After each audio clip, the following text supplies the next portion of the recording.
o que for da vontade do Senhor, amém?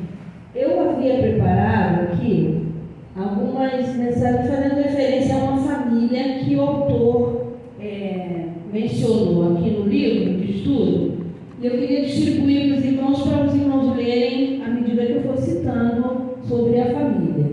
Então, eu vou entregar alguns, já que somos pouquíssimas pessoas, cada um vai ler 2 ou 3 mensagens aqui.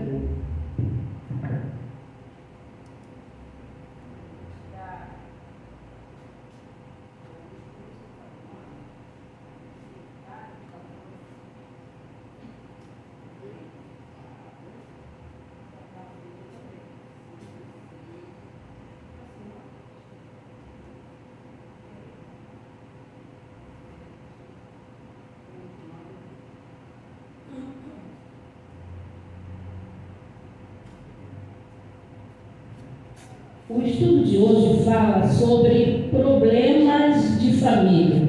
Quem não tem problema, né? Todo mundo tem problema desde o início da criação. Deus, na sua construção do universo, Ele houve a constituição da família e houve problemas também, que foi a desobediência de Adão e Eva, né? Isso foi um problema. Isso foi um problema logo no início da criação. Logo no início da criação houve um grande problema. Houve a desobediência e o pecado entrou no mundo. O autor fala sobre uma família, para dar exemplo para nós, uma família que, na medida da leitura, eu quero depois ver as conclusões que os irmãos vão tirar a respeito dessa família. São 5 pessoas, membros de uma família, e essa família tem uma característica fundamental que os irmãos vão dizer qual é. Então, assim, começa falando de uma pessoa chamada Cris, a mãe, o pai, a irmã, uma outra irmã, que fazem parte dessa família, mas tem uma característica fundamental dessa família, que muitas das vezes também é relacionada às famílias comuns em todo lugar que nós vivemos. Então, começa no número 1. Quem pode ler o número 1? Cris. Cris acaba de fazer 16 anos, mas não houve festa. A mãe deu presente, porém, não queria casa cheia de pano de adolescentes bagunceiros. O pai deu 3.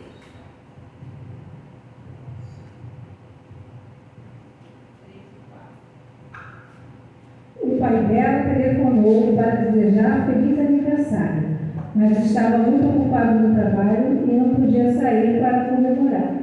Sua irmã Shane, de 12 anos, não gosta da família e passa a maior parte do tempo longe de casa.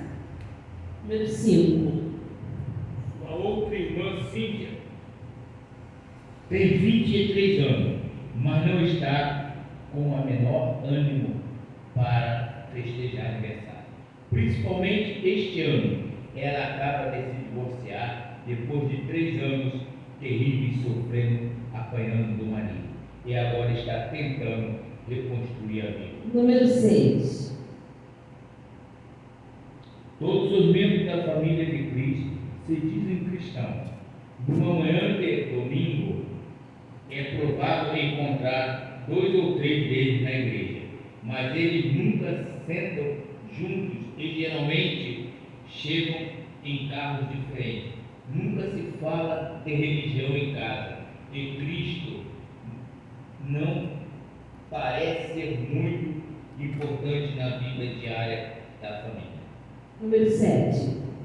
Cristo faz parte de uma família onde todos dormem na mesma casa, mas cada um vive sua vida independentemente dos outros. A família nunca se reúne para as refeições, nem mesmo em datas festivas, como o Dia de Ação de Graças e o Natal, e é raro encontrar os 5 em casa ao mesmo tempo. Número 8. Quem é que está com o número 8? É o José. No entanto, esta família não é tão fragmentada quanto parece. A mãe de Cris é que mantém a família unida. Sua personalidade forte e voluntariosa é difícil de resistir, o que pode explicar por que seu marido passa a maior parte do tempo fora de casa. Ela consegue manipular muito bem os membros da família, geralmente fazendo com que se sintam culpados e dependentes da aprovação dela. Número 9, para nossa irmã. Cris não vê a hora de fazer 18 anos e sair de casa para cursar a faculdade em outra cidade. As pessoas que conhecem a família se perguntam se as meninas vão conseguir se libertar algum dia. Que tipo de família é essa? Uma família... Oi? Uma família desarmônica. Outra característica dessa família, ela tem um histórico, né? Moram todos juntos, mas o que tem de característica especial nessa família? Eu acho que a individualidade, né, e eles não procuram ter união, não tem um foco. Não tem Então foco. eles se perdem. Individualidade, individualismo. Eles moram juntos, como acontece na vida real, né? Moram todos juntos na mesma casa, mas nem para sentar para uma refeição, nem para uma atividade festiva, eles querem estar juntos. Então, parece que os membros da família precisam um dos outros, mas convivem melhor evitando ficar juntos e deixando a mãe feliz. Porque eu acho que a felicidade da mãe, ali nesse momento, ela tenta unir, mas ao mesmo tempo a autoridade dela, o autoritarismo dela afasta todo mundo. Então eles preferem estar longe do que estar próximos dentro de casa, convivendo bem harmoniosamente, né? A menos que tenham que enfrentar uma crise de grandes proporções, é pouco provável que eles procurem aconselhamento, né? Porque está cada um no seu mundo, cada um vivendo do seu jeito, e vão para a mesma casa, mas não conseguem se manter unidos. Aí, no texto aqui de estudo, houve uma fala de um psiquiatra, o nome dele é Robert Collier. Ele cuida muito de atendimento para crianças, mas ele, na vida profissional, ele declarou: cresci no seio de uma família. A maioria das crianças que se tornaram meus professores também foi criada dentro de uma família. Contudo, ele declarou: não se ensinou a pensar na família como um instrumento através do qual as pessoas cooperam, aprendem umas com as outras e se fortalecem mutuamente e às vezes erram coletivamente, mas tentam de novo. Na família há erros, né? Há coisas boas, há coisas ruins, mas eles estão ali no núcleo, vivendo. E quando um cai, o outro levanta, o outro ajuda, e assim sucessivamente. Então, ele concluiu nos estudos dele que mesmo assim ele estudou tanto, se dedicou tanto, mas no lidar dele não se pensa na família como instrumento, e as pessoas cooperam, aprendem umas com as outras, se fortalecem juntas e às vezes erram coletivamente, mas ao mesmo tempo tentam de novo. Ao invés disso, esse psiquiatra falando, no estudo dele, no trabalho dele, se enfatiza indivíduos cheios de defesas, tentando controlar seus impulsos e lutando com o seu superego. Então ele trata das famílias, mas ele observa que as famílias não buscam se unir. Cada um, cada vez mais, quer mostrar que no que é capaz, o seu eu prevalece ao invés da união da família. Aí, muitos conselheiros, tendo sido treinados para ver aconselhando como indivíduos, a tendência de ignorar a família ou vê-las como uma influência desagregadora. Eles não analisam a família para unir, eles sentem a família como uma influência desagregadora na vida das pessoas que trabalham. Aí vem uma pedagoga, ela ainda acredita que existem famílias felizes, famílias eficazes. Então ela diz: ela decidiu há muitos anos que precisamos ver o lado positivo da vida familiar, mesmo com todas essas contrariedades que existem. Chegou à conclusão de que famílias bem ajustadas existem. E, de acordo com a pesquisa dela, ela concluiu que numa família ajustada acontecem coisas diferentes dessa família desajustada. Então, numa família bem ajustada, vamos ver o que acontece.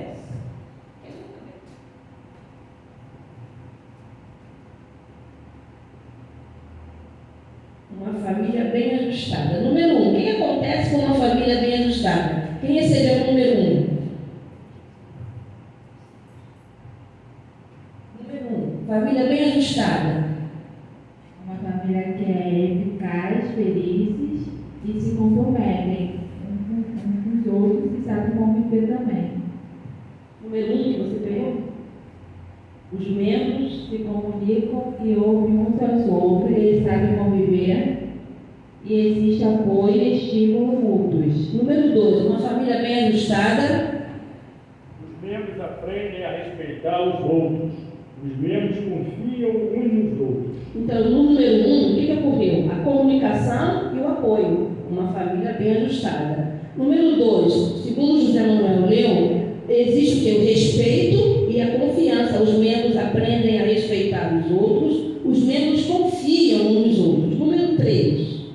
Existe uma chance de humor e brincadeira. Clima. Responsabilidades são compartilhadas. Existe um clima de humor e brincadeira. As responsabilidades são compartilhadas. Então, numa família bem ajustada, acontece o quê? Alegria e responsabilidade. Número 4.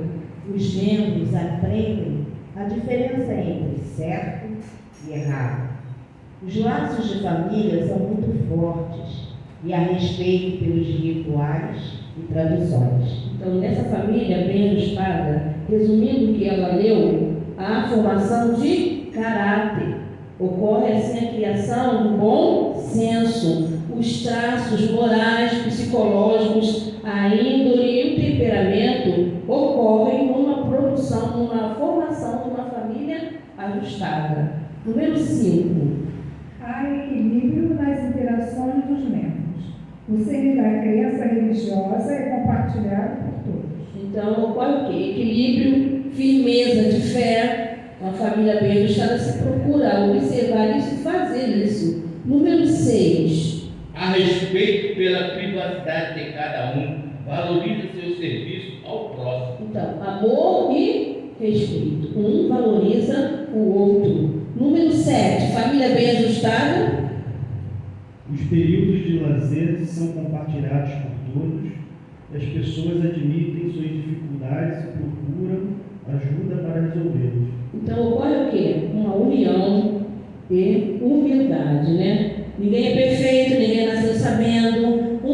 Prefere construir sua vida familiar com união e humildade. Entretanto, nós vimos uma família desajustada, toda individualizada. Agora vimos coisas que ocorrem, que devem ocorrer numa família que busca um ajuste, que trabalha a unidade familiar, mas, entretanto, muitas famílias que não têm essas características vão procurar a ajuda de um conselheiro. Aí é que pega a situação, Nem sempre o conselheiro, como aquele psiquiatra falou, nem sempre eles analisam uma família de forma a construir a unidade. Eles ficam resolvendo os problemas e cada vez mais o individualismo permanece. E vão fazer terapias, Como diz aqui, eles buscam o aconselhamento familiar e tratam da terapia familiar. Mas existe um consenso geral de que o aconselhamento familiar existe para melhorar o funcionamento de famílias problemáticas, ensinando-as a lidar com as fontes de estresse e a construir relações familiares saudáveis. Então, para que serve o aconselhamento familiar?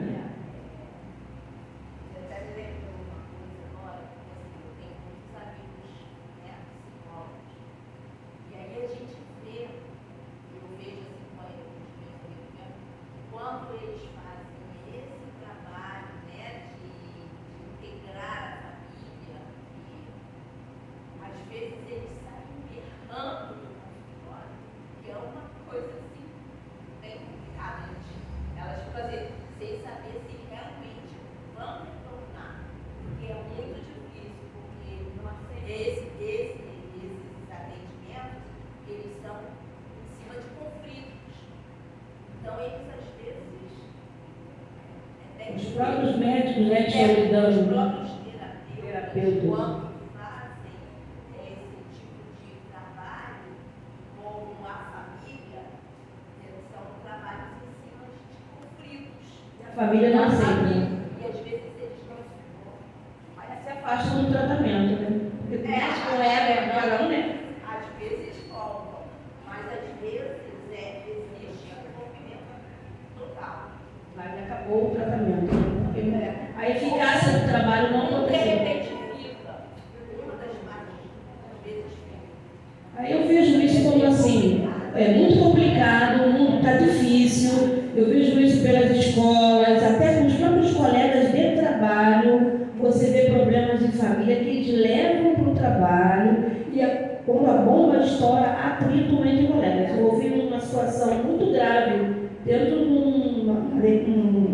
um órgão lá do meu trabalho, em que ninguém suporta ninguém. Graças a Deus que Deus não me colocou. O pessoal é muito bacana, não lidar. Mas graças a Deus, quando eu fui para lá, eu não caí naquele grupo. Porque aparentemente você chega, todo mundo está sorrindo, todo mundo está feliz, te trata bem, te abraça, mas não se aceitam um com o outro na sua maneira de lidar no trabalho, né? Um quer ser melhor, um quer olhar o erro do outro. Quem chegou novo no trabalho quer ter melhor situação, não entende que o outro que já estava tem já uma vida organizada, cada um quer sempre o melhor para si. E houve um atrito entre duas amigas professoras, né, trabalhando ali, mas por uma situação, que uma se acha que faz tudo e a outra não faz nada, elas entraram em atrito feio de ter que ir para a gerência, para a chefia geral e teve que afastar. Então, uma no horário, agora professora, hein? Então, uma no horário e a outra no outro horário. Então, você não sai, porque o fulano fez isso, e a outra também não sai, ficou. Eu me dou com todas, mas eu sei a gravidade da situação naquele ambiente. Procuro sempre, a gente, como evangélico, harmonizar a situação. Mas nem sempre você percebe se as pessoas aceitam isso, né? E é crente, e é Bíblia, mas pela maneira da gente lidar, há uma diferença. E a gente às vezes constrói sem saber algo positivo na vida daquela pessoa, né? Então, o nosso testemunho como cristãos também, sem querer, a gente faz. O Espírito Santo que está em nós, ele às vezes fala, a gente fala uma palavra para alguém que trata aquele coração daquela pessoa, e a pessoa começa a perceber a diferença. Essa menina, ela falou, eu estava tão afastada da igreja católica, mas é um católico misturado. Eu vou falar com o meu pastor porque eu acho que eu estou em pecado, eu acho que ela reconhece, já tem um caminho, né? Que aquela falha dela já não foi boa, então ela quer se retratar, mas a gente não sabe até que ponto a pessoa vai levar a sério, porque a índole humana é muito difícil, a começar da Adão e Eva, né? Tem gente que não se controla, então dispara em cima do outro e ponto final. Se vire da pessoa, se doeu, se não doeu e tchau. Mas a vida não é assim, a gente também tem que respeitar o outro, saber até que ponto você vai falar. Eu sei que o ímpeto humano da gente aflora, mas a gente tem que ter um controle. Os frutos do Espírito Santo têm que atuar dentro de nós, porque nós somos salvos pela graça do Senhor Jesus. Então nós temos que saber lidar com o nosso próximo, principalmente, né? Aí aqui durante o estudo, vem assim, o que a Bíblia diz sobre problemas de família? Sempre foi tudo tranquilo? Sempre foi tudo tranquilo. Deus criou o mundo, botou Adão, botou Eva, houve o pecado, né? Rompeu a unidade que Deus tanto plantou para nós. Deus queria tudo perfeito, não foi? Nós iríamos viver num paraíso maravilhoso, mas foi plano de Deus que isso acontecesse, porque Deus sabe a nossa característica humana, né? E foi tudo tranquilo durante. Ela teve filhos, e aí tudo foi acontecendo, foi em paz. Claro que não. Porque não somos robôs. Deus não criou robô, ele criou ser humano. E Deus sabia. O ser humano, ele tem cada um tem suas características. Então eu vou ler aqui, ó. Famílias. Oi, quem quer falar? O que a Bíblia diz sobre problemas de família? Fatos importantes que os irmãos vão lembrar. Vou tentar ler sem demorar muito. Famílias são mencionadas quase sempre na Bíblia e suas páginas dão muitos exemplos de problemas familiares. A primeira família de Adão e Eva foi despedaçada por um homicídio quando Caim matou o irmão. Verdade, né? Abraão enfrentou problemas familiares quando sua esposa Sara entrou em litígio, ou seja, disputa com a serva Agar e seu filho Ismael, gerado por Abraão. Verdade, né? Outro problema. Jacó e Esaú eram irmãos gêmeos que viviam em permanente conflito. Quando se complicou com sua mãe Rebeca, tomou o partido de Jacó. Outro problema. Jacó e Esaú eram irmãos gêmeos, né? Mais tarde, já com sua própria família, Jacó chorou porque José, seu filho predileto, foi rejeitado pelos irmãos que o venderam para ser escravo no Egito. Outro problema. Muitos anos mais tarde, os filhos de Davi se desentenderam e o próprio rei teve que fugir do seu filho Absalão. Outro problema. Reis posteriores tiveram problemas semelhantes. Os livros de 1ª e 2ª Reis, por exemplo, trazem inúmeras histórias de famílias reais cheias de intrigas e assassinatos. Então foi bem difícil a convivência familiar entre as pessoas naquele tempo. E não deixa de ser agora, né? Uma das histórias mais dolorosas do Antigo Testamento é a de Eli, o sumo sacerdote que educou Samuel.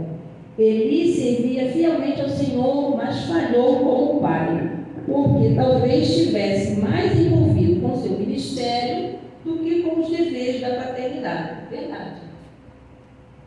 Os filhos de Eli eram homens desprezíveis, que não tinham respeito pelas coisas espirituais e estavam envolvidos abertamente em imoralidade sexual. Aí você vê, ele era um sacerdote e esse problema gravíssimo dentro da própria família dele. Eli foi repreendido e acabou morrendo porque não fez nada para acabar com o comportamento irresponsável dos filhos.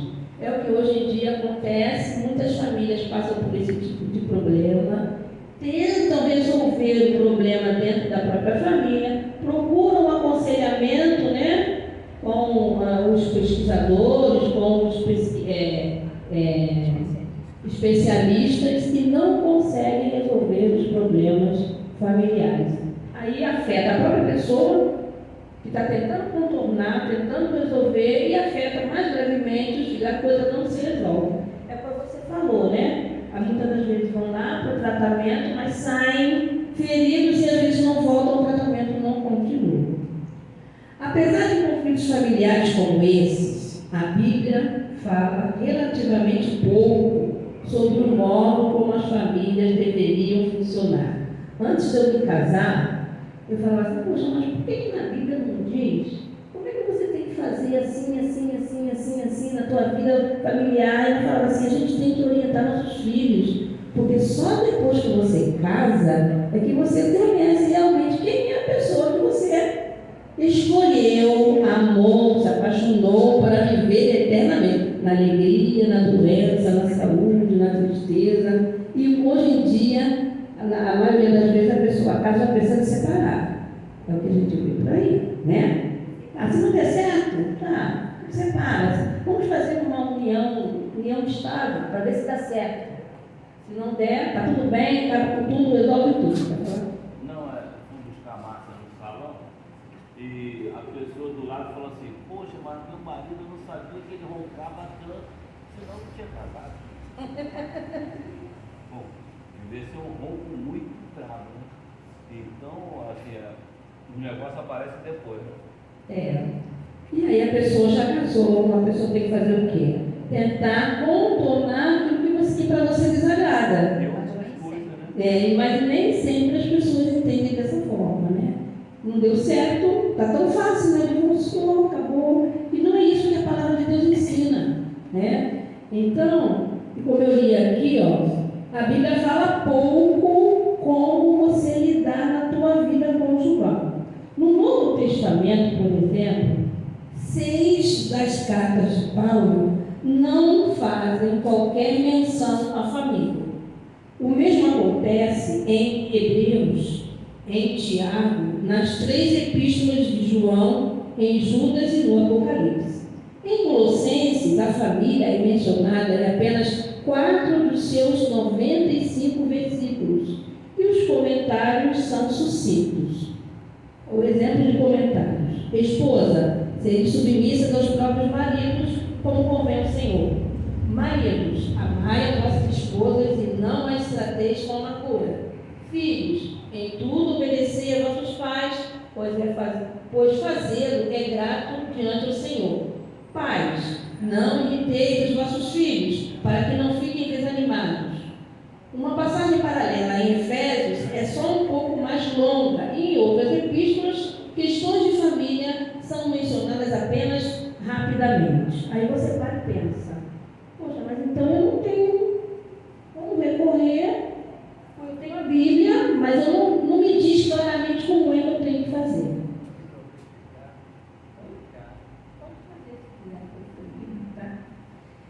Não diz, você fica sem parâmetros, né?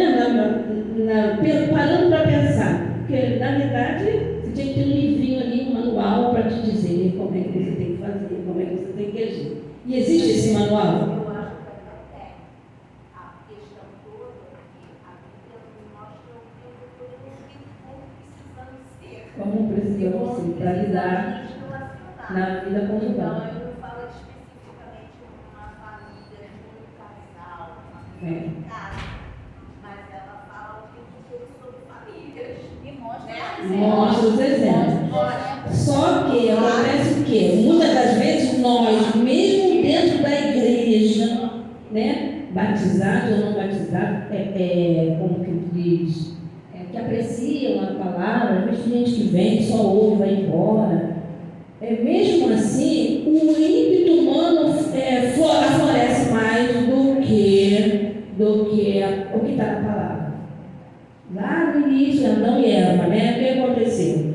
Adão se acovardou, né? Foi a mulher que só me deu, mas ele tinha que ter autoridade de homem que fala, mas isso é plano de Deus, a gente não pode discutir sobre isso. Mas hoje em dia, aflora mais o nosso eu do que a consciência, né? Os frutos do Espírito, mansidão, domínio próprio, né?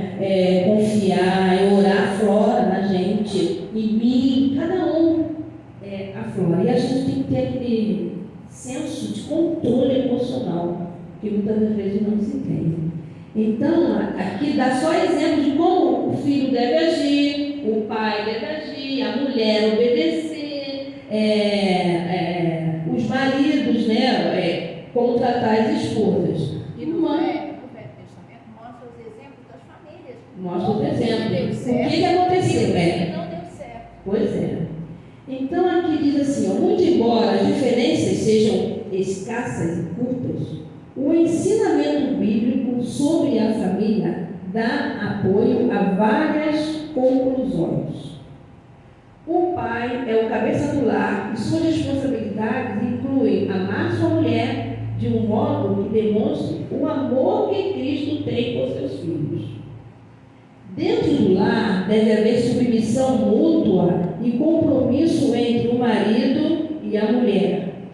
Os pais, por sua vez, são responsáveis por disciplinar os filhos de modo que estes aprendam a obedecer, mas não se tornem amargurados e desanimados.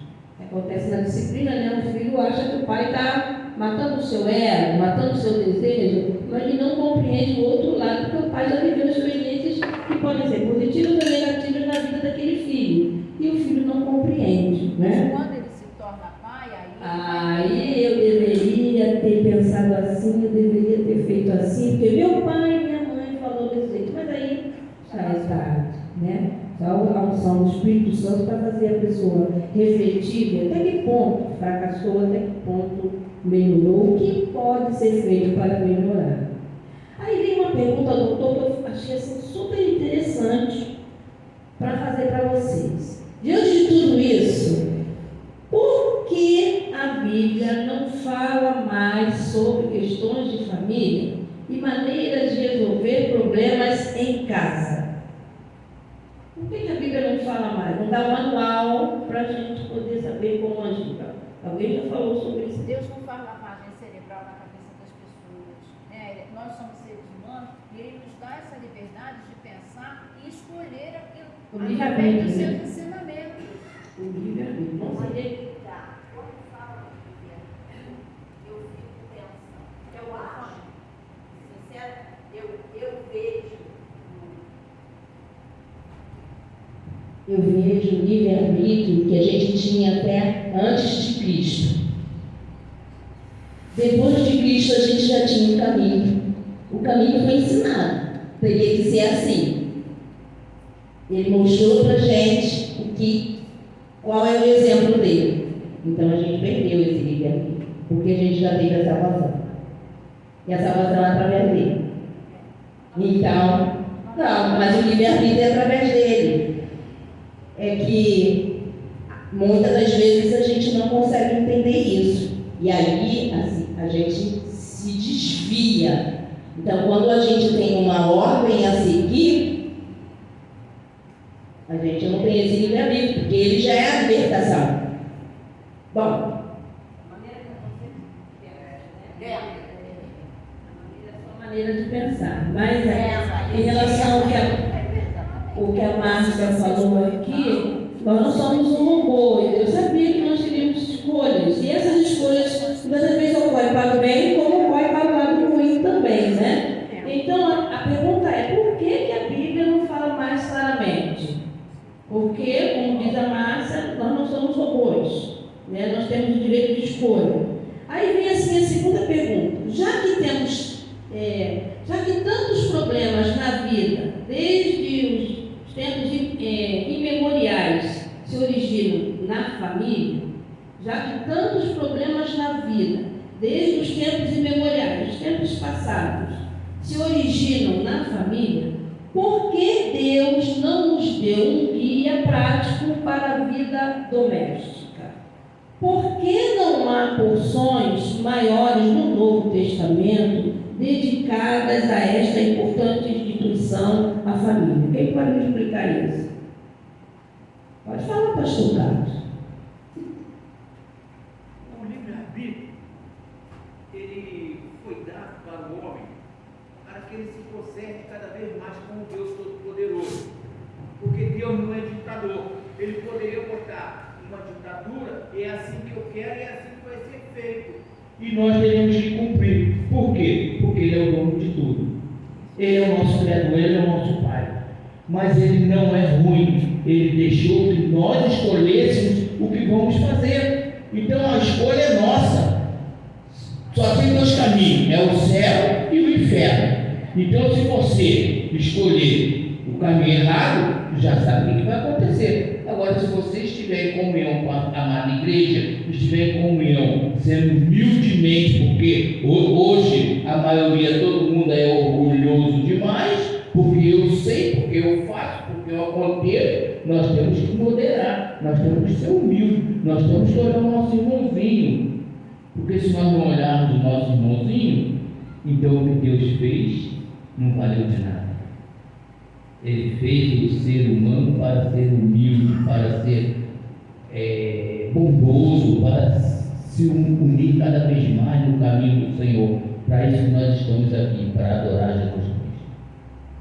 Aí vem a segunda observação assim: se nós interpretarmos a falta de referência à família em si como sendo um sinal de que a igreja é mais importante que a família, estaremos ignorando o fato de que o lar cristão no Novo Testamento era quase que um sinônimo de igreja. Ou seja, o lar cristão no Novo Testamento foi feito, as escrituras do Novo Testamento, referindo-se à família. É um conjunto, né? A igreja é um conjunto. Não foi feito as epístolas, né, as parábolas, foi tudo em orientação para as famílias. É propósito de Deus é que nós busquemos a palavra para continuar e caminhar a nossa família. Então, diz assim, ó, o que foi escrito para a igreja vale também para cada família individualmente. Portanto, a maior parte do Novo Testamento pode ser aplicada diretamente a cada unidade familiar. Então, qual é o nosso dever? É o nosso dever que você falou o quê?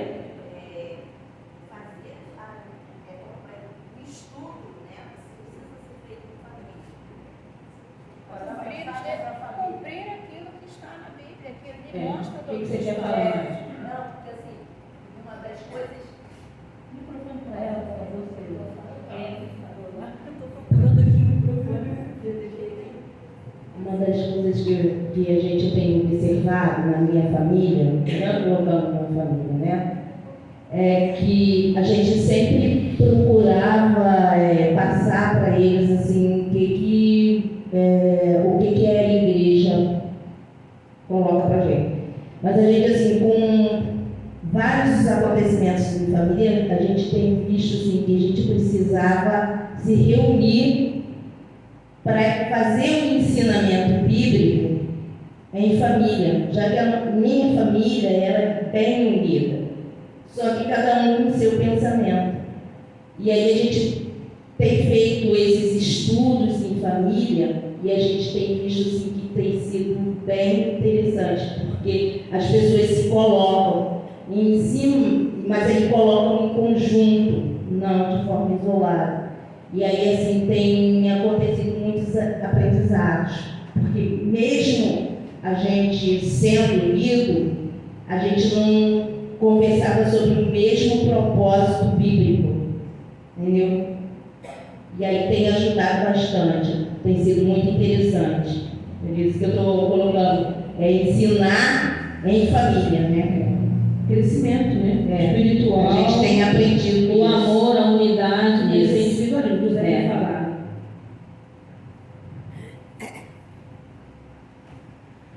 Esse conflito familiar, quando nos casamos, tínhamos um propósito, né? Como de casal. Não posso fazer assim, fazer assado. Aí vieram os filhos, vieram as filhas. Qual a orientação? Tudo está liberado para tudo. Você pode ir à festa, você pode ir, mas domingo, 9 horas, 8 horas, nós estamos na casa de Deus, vamos à igreja.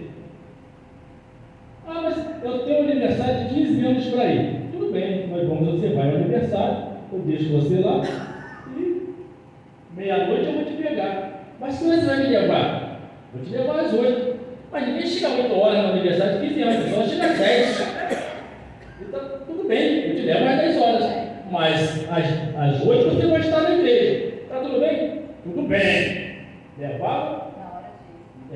Chegava, dava o tempo lá, ia lá pegar. Depois da valsa, lá não sei o que, pegava. 1h da manhã, 2 horas. Pegava, com 15 anos. Mas domingo tinha que estar na casa do Senhor. Era um compromisso. Né? Mas o tempo foi crescendo e foi isso até casar. Mas casarem. Cumpriram o nosso papel. Mas era um conflito. Quando eu era com meu pai, morava com meus pais, meu pai falou: olha, você pode fazer tudo que você quiser domingo, mas a missa das 7 nós temos que ir.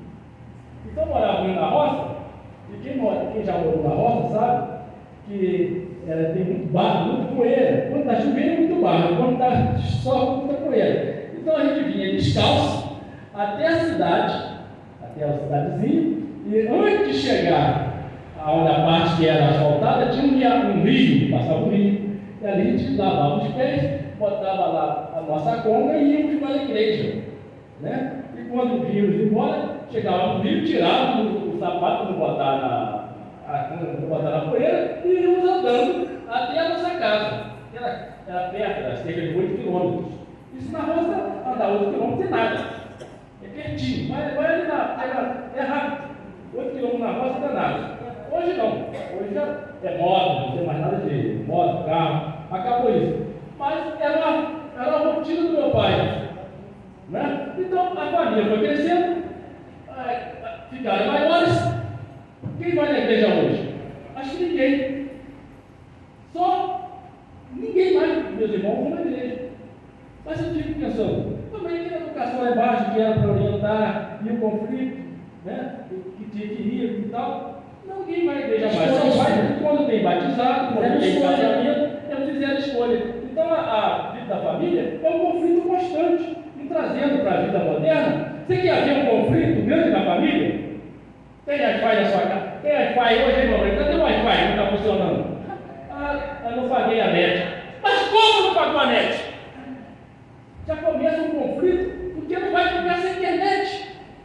Entendeu? Então, a gente está vivendo um conflito na vida moderna, desculpa, a todo momento, não é verdade? Porque nós temos vivido outro conflito, porque se tivesse internet, não é o nosso caso aqui, né, bem claro, mas eu já ouvi casos de filho batendo no pai, na mãe, na avó, porque não tem um sinal de Wi-Fi, porque não pagou.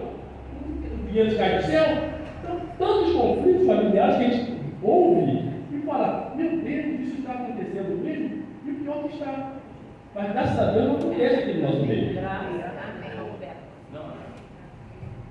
Com relação ao conflito, né, a Márcia aqui, orientadora pedagógica, me fala um bocado de coisa do colégio, não pode mais falar do cabelo, do careca, de ninguém. Então tu vai no mercado, tipo Guanabara.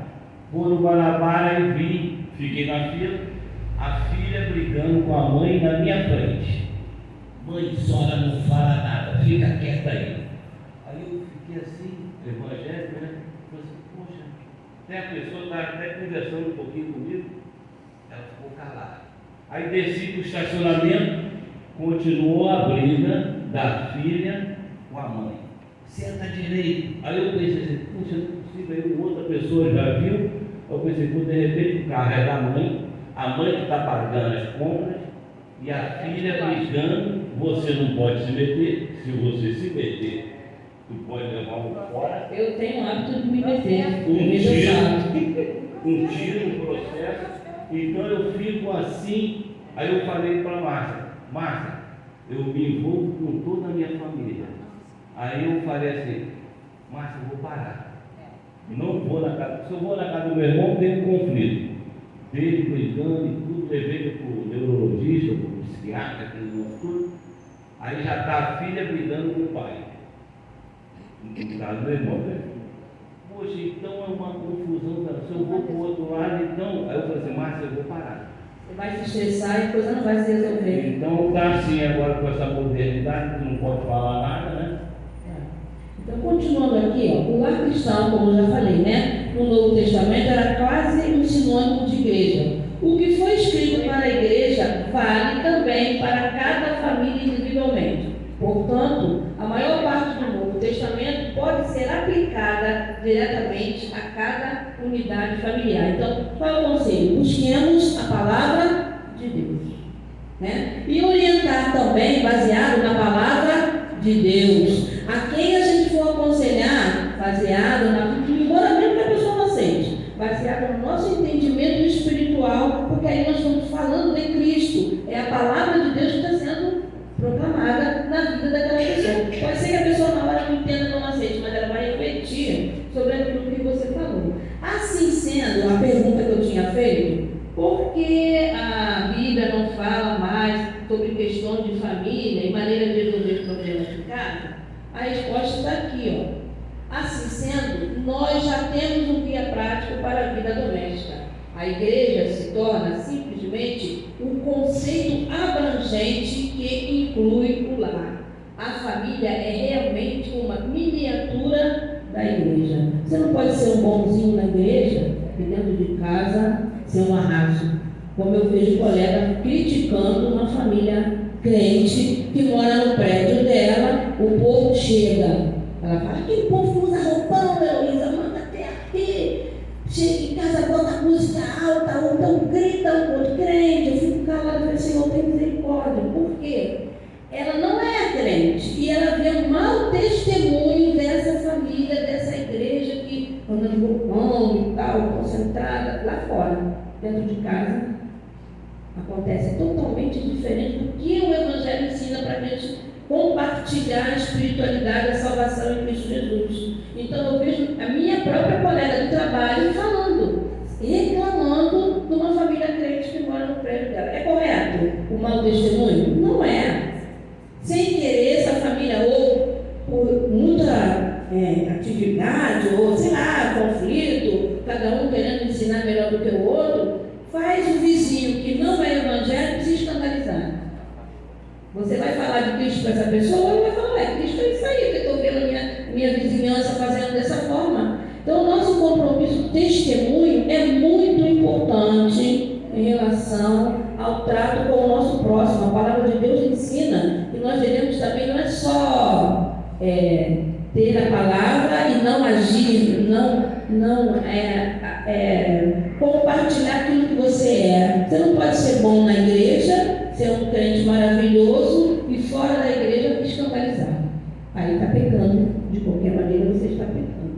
Então, a família é realmente uma miniatura da igreja, uma continuidade da igreja. Aquilo que você vive na igreja, você tem que viver dentro do seu próprio lar, na educação principalmente dos filhos. Mas o que foi escrito para os crentes, como um todo, se aplica diretamente à vida cristã num contexto mais limitado da família. Então, nós temos que viver aquilo que nós pregamos, para que haja realmente uma semeadura da palavra de Deus na vida daquele que não é cristão. Em primeiro lugar, na nossa família. Na nossa família. Né? Você viver aquilo que você prega o tempo todo. Porque os seus filhos estão vendo e vão te acusar se você não estiver fazendo aquilo que você está fazendo. Os nossos maiores discípulos são a família. É a nossa família. Exatamente. O primeiro cuidado que a gente tem que ter é com a nossa família. Eu quero evangelizar, eu vou entregar folheto, eu vou na praça, eu vou isso, vou aquilo, vou no show, compartilhar lá com os irmãos, adorar. Mas é a tua família.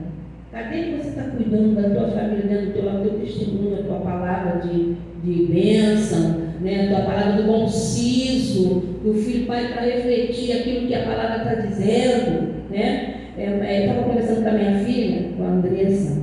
Aí não sei o que foi, eu vou visitar não sei quem, vou visitar minha colega, mas eu nunca mais me esqueço disso. Uma vez eu falei para ela que ela gostava muito de estar visitando, passei na casa dos colegas. Aí eu falei um versículo bíblico para ela, falei, para que, eu não me lembro direito, para que não se enfade de ti. Sai da casa do teu pai, você está muito lá, teu pai é o teu amigo, e cuidado para que não se enfade de ti. Não me lembro bem Ela falou, mãe, a senhora uma vez falou isso para mim. E ela nunca mais esqueceu. Ela parou de estar, porque muito estar com o outro, se você não tem discernimento, você acaba adquirindo as coisas negativas daquela outra pessoa. E o fato de você estar junto, você tem que fortalecer espiritualmente a pessoa no bom caminho e não adquirir para si aquilo que não é correto como cristão.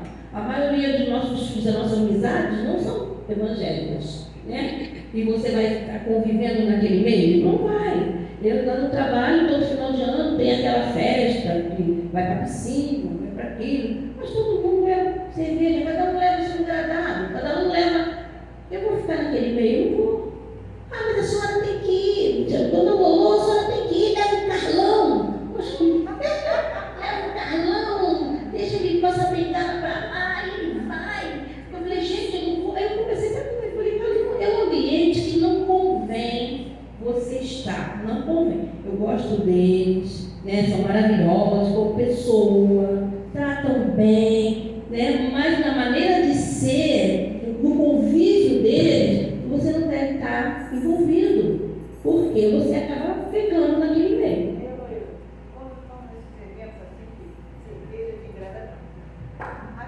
Eu não sei o que tem, perde, já que fazia muita festa, perde o controle. O cara que não abre a boca, ele abre a boca, ele canta, ele fala bobagem, sabe? Então, pra gente, né, que é evangélica, estaremos vai ter que estar macomunado com aquilo, acabou que não combate. Você quebra a festa do pessoal, porque você não toca. Também tem assim, o filho vai ver minha mãe está indo lá, também não vou. Eu também não sabe, eu também não posso fazer. Né? Então, o teu testemunho do lar é muito importante. Pode falar, Roberto. Não, rapidinho.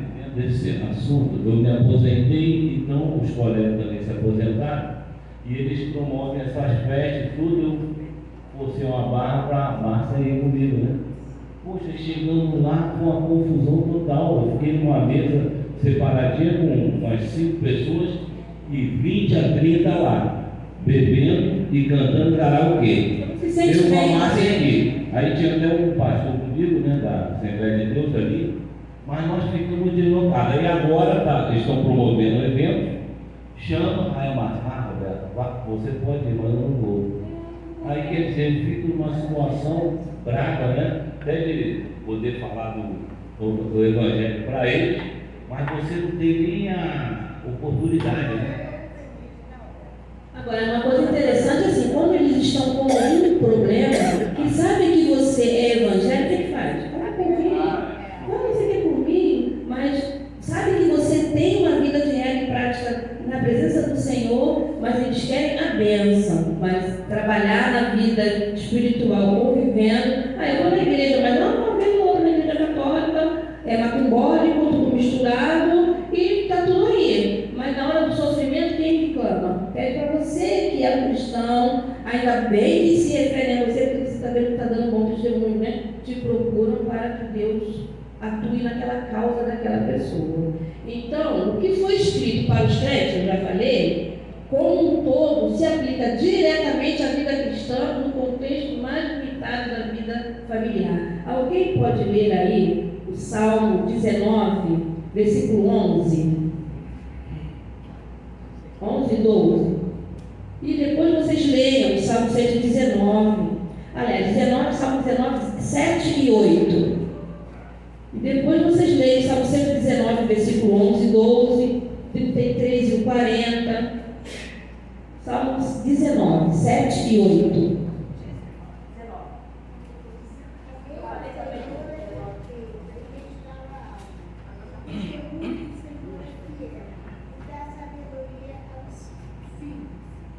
Pode repetir, Neuza? Pede o microfone, por favor, seu Djalma, para Neuza. Salmo 19, 7 e 8. A lei do Senhor é perfeita e restaura a alma. O testemunho do Senhor é fiel e dá sabedoria aos simples. Os preceitos do Senhor são retos e alegram o coração. O mandamento do Senhor é puro e ilumina os olhos. Então, para que nós busquemos a palavra de Deus em relação aos nossos problemas familiares. Também o Salmo 119, 11 e 12. Microfone para Sandra, por favor. Guardo no coração as tuas palavras para não pecar contra ti. Bendito és tu, Senhor, ensina-me os teus preceitos. Depois o 33 até o 40. Ensina-me, Senhor, o caminho dos teus decretos e os seguirei até o fim. Dá-me entendimento e guardarei a tua lei. De todo o coração a cumprirei. Guia-me pela vereda dos teus mandamentos, pois nela me comprazo. Inclina-me o Senhor aos teus testemunhos e não a cobiça. Desvia os meus olhos para que não vejam a vaidade e vivifica-me no teu caminho. Confirma ao teu servo a tua promessa feita aos que te temem. Afasta de mim o opróbrio que temo, porque os teus juízos são bons. Eis que tenho suspirado pelos teus preceitos. Vivifica-me por tua justiça. Então, buscando a palavra, o entendimento, você vai procurar mais controle, agir, saber lidar com os teus problemas familiares, como eles surgirem, que não são poucos, né? Mas buscando a reflexão na palavra, você vai saber lidar com os problemas familiares. Porque a própria Bíblia já tem a nossa orientação. Ela foi escrita, ela é uma miniatura, o que foi escrito é referente à nossa família, à nossa construção familiar. Então, isso nos leva à conclusão de que os ensinamentos bíblicos sobre questões como relacionamento interpessoal, amor, perdão, solução de conflitos, autonegação, integridade pessoal, interesse pelo próximo, ensino de princípios bíblicos, maturidade e crescimento espiritual precisam ser aplicados à família. A totalidade do Novo Testamento e principalmente as epístolas servem como orientação para a vida familiar. Então, não nos desprendamos da palavra de Deus. Ela é o nosso alicerce, é a nossa regra de fé e prática. Aí vem, para finalizar, as causas dos problemas de família. Eu vou citar o geral. Quando um membro da família procura aconselhamento, geralmente é porque precisa de ajuda para resolver uma crise que não está conseguindo enfrentar sozinho. Uma das observações aqui diz assim: falta de habilidade para tratar com a pessoa e vencer dificuldade. O que seria isso? Falta de habilidade para tratar com pessoas e vencer dificuldade. Uma causa de problema de família. O que seria isso? Um exemplo. Os problemas vão surgir, às vezes a pessoa Impaciência. tem um problema, em vez de tentar ajudar aquele problema. Não tem, às vezes o tempo. É uma causa de problema. O tempo também atrapalha. Às vezes as pessoas estão correndo tanto que não tem tempo nem de observar isso. Obstáculos de comunicação. Outra causa de problema, falta de compromisso com a família. Um exemplo de falta de compromisso com a família. Alguém pode falar?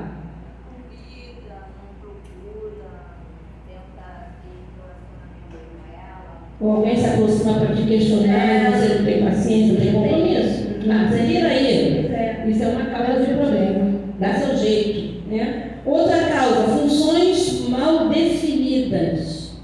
Um exemplo de uma função mal definida pode ser na vida profissional. Pode ser na família. Às vezes eu atendo pessoas, né, família, que a mãe não parece mãe, parece colega. Aí fala, Função mal definida. Não é mãe, é mãe, mas não age como mãe. Não age como mãe, age como colega do filho. Alguém ouviu o que a Márcia falou? Função mal definida. Fala no microfone, por favor. Às vezes a mãe, a responsável pela criança, não age como mãe, como autoridade de mãe, e se age como se fosse a colega dele. Né? E o filho faz a mesma coisa, desrespeita, xinga na frente de todas as pessoas, né? E maltrata, desrespeita o tempo todo. Então, é uma função mal definida. E outra coisa, né? Outra causa de problema, falta de estabilidade ambiental. A pessoa não se adapta àquele local, à sua vida conjugal, ao ambiente que mora. Então, o que acontece? Uma falta de estabilidade ambiental. Não se ambienta com a própria família. Como lá no início, aquela menina que nós lemos, né? Que quer sair de casa porque não gosta da família. Então,